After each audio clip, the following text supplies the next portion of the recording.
ব্যক্তিগতভাবে স্যার কে কি শুরু করলাম জানি না, আমি ব্যক্তিগতভাবে স্যার টিচারদের স্যার আমি প্রমাণ করতেছিলাম, কথা বলতে পারি না এমন হয়েছে স্যার, আমার বাচ্চাকে আমি দেখতে পাই নাই স্যার, আমি এক প্রকার মানে লুকিয়ে আমি চলে গেছি এরকম একটা পর্যায়ে গেছি স্যার।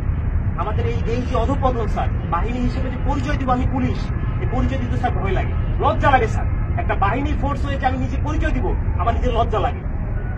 আমাদের আমি একটা ছোট উদাহরণ দিই স্যার, আমি আসার পর যতটুকু দেখছি, এই যে জাতীয় সংসদ নির্বাচন শেষ যে নির্বাচনটা হয়ে গেছে স্যার, এই নির্বাচনে একক যে নির্বাচনটা হয়ে গেছে, পুলিশকে ব্যবহার করে যে নির্বাচনটা হয়ে গেছে, নির্বাচনে সারা বাংলাদেশে এককভাবে মামলা হয়েছে।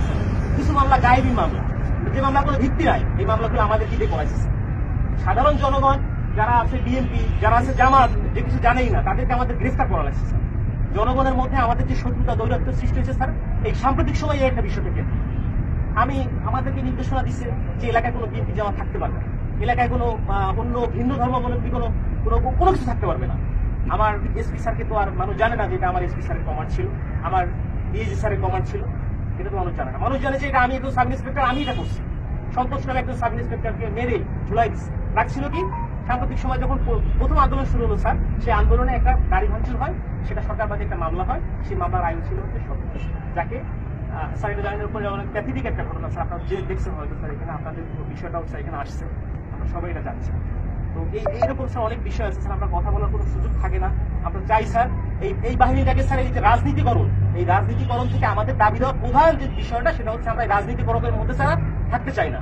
আমাদের স্যার এখানে কর্মবিরতি চলমান আছে স্যার, আমরা কর্মবিরতি নিয়েছি, সারা বাংলাদেশে একই অবস্থা স্যার। এখানেও স্যার আমরা যখন প্রথম এখানে আসছি, আমাদের ম্যাক্সিমাম সবাই স্যার সিভিলে ছিল,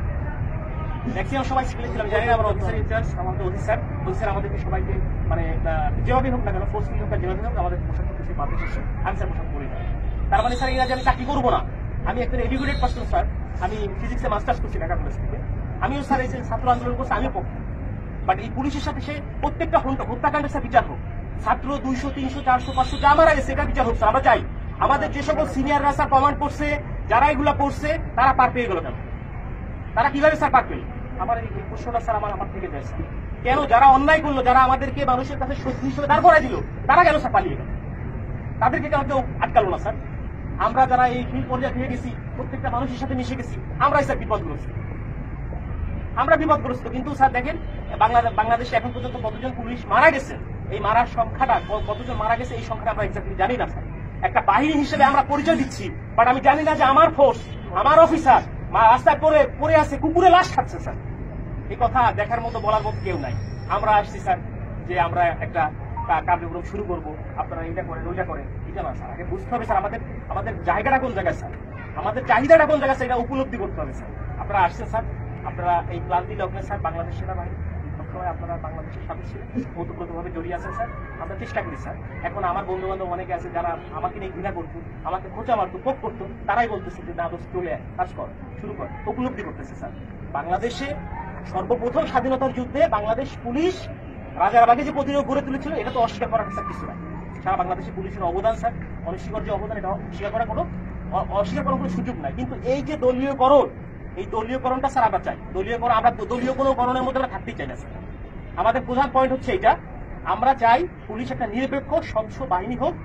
আমরা স্যার মানে আমরা যে এই যে ইউনিফর্মটা পরে রাস্তায় বের হবো, আমাকে অমুক দলের লোক তমুক দলের লোক আমাকে ব্যবহার করবে, আমরা এটা চাই না স্যার। আমরা এখান থেকে বের হয়ে আসতে চাই স্যার। এবং ছাত্র জনতা যারা মারা গেছেন, আমরা বলতেছি যে ঠিক আছে স্বাধীন হয়েছে দেশ, আমরাও একত্রতা প্রকাশ করি।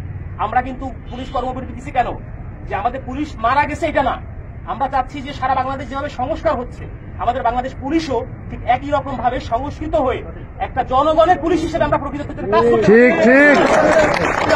করতে হবে স্যার। এরকম ব্যবস্থা যদি হয়, আমরা স্যার রাস্তায় নামবো, আমরা মানুষের জন্য স্যার শপথ গ্রহণ করছি স্যার। অনেক চাকরি ছিল স্যার, করতে পারতাম স্যার, প্রাইমারি স্কুলে চাকরি করতে পারতাম, অন্য জায়গায় চাকরি করতে পারতাম, ব্যাংকে চাকরি করতে পারতাম, পেশনের কারণে স্যার এখানে আসছি স্যার। এটা একটা স্বপ্ন স্যার, যে বাংলাদেশ পুলিশে চাকরি করলে মানুষের যে সেবা দেওয়া যায়, এটা একটা স্বপ্ন। বাট এই স্বপ্নগুলা আমাদের নষ্ট করে দিয়ে গেছে আমাদের কিছু বিশেষ ক্যাডার, এখানে বলতে তার আপত্তি নাই। আমার স্ত্রী আজকে আমি লুকায়িত ছিলাম, আমার উপর থ্রেট ছিল, আমি জানি, আমাকে অনেক বন্ধু বান্ধব ফোন করে বলছে যে আপনি দেখেন না, রাজনৈতিক মামলা আমার কাছে ছিল স্যার, যার জন্য অনেকে বলছে, অনেক শুভাকাঙ্ক্ষী ছিল বিএনপি জামাতে, তারাও বলছে যে ঠিক আছে আপনি একটু সেফলি থাকে।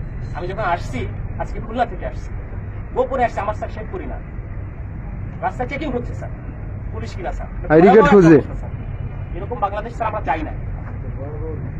এবং আমরা চাই নাই স্যার, আমরা চাই যে স্যার এই জিনিসটা থেকে আমরা উত্তেজিত হই এবং আমাদের যে 11 দফা দাবি আছে স্যার, আমরা চাই আপনাদের জায়গা থেকে স্যার যতটুকু করার, আমাদের স্যার এখানে আছে, প্রত্যেকটা জায়গা থেকে যতটুকু করার আমাদের যাতে আমাদের স্যার দ্রুত এবং একটা দাবি পূরণ হয়। পুলিশের স্যার এরকম বহু হয়েছে, তোমাদের এইটা দিব, ওইটা দিব, ওইটা করবো, সেটা করবো, কিছুই হয় না।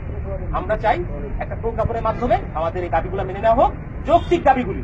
যদি মনে হয় যারা এখন বর্তমানে উপদেষ্টা পর্যায়ে আছে, অত্যন্ত বিচক্ষণ মানুষ, যদি মনে হয় যারা পুলিশের এই দাবির মধ্যে কোনো জায়গায় ব্যত্যয় আছে, সেটা সংস্কার করে যেটা মনে হয় যেখানে সংস্কার প্রয়োজন, সংস্কার করে যতটুকু এটা মডিফাই করা যায় করে আমরা চাই একটা প্রজ্ঞাপন দিলে আমরা মেনে নিব যে হ্যাঁ আমাদের দাবিগুলো পূরণ হচ্ছে। কারণ আমরা দেখছি স্যার আমাদের টিএ বিল স্যার পায় না, আমরা বলবো কাকে এগুলা, আমরা বলবো কাকে আমরা স্যার টিএ বিল পাই না। আমার কাজ করতে আমার পকেটে টাকা দিয়ে আমার পুলিশিং মিটিং করতে, আমার ব্যানার করতে আমার নিজের টাকা, আমার ব্যানার করতে আমার নিজের টাকা থেকে, আমার এই করতে হবে, সেই করতে হবে, উঠান বৈঠক করতে হবে, সব আমার নিজের টাকা করতে হবে। কেন? আমার বেতনের টাকা ছাড়া আমি কোনো জায়গায় খরচ করতে পারবো না। এক কথায় শেষ। সরকারের প্রতি কাজ করতেছি, সরকার আমার বেতন দিবে, আমি আমার পরিবারের পিছনে ব্যয় করবো। আমি কেন আমার নিজের টাকা দিয়ে আমি ব্যানার কেন করতে যাবো? এটার জন্য আমার বাজেট থাকবে না? অবশ্যই বাজেট থাকতে হবে। আমার মাসে প্রথম 10 তারিখের মধ্যে আমার টিএ বিল দিতে হবে। আপনাদের বাহিনী স্যার দেয় কিনা আমি জানি না স্যার।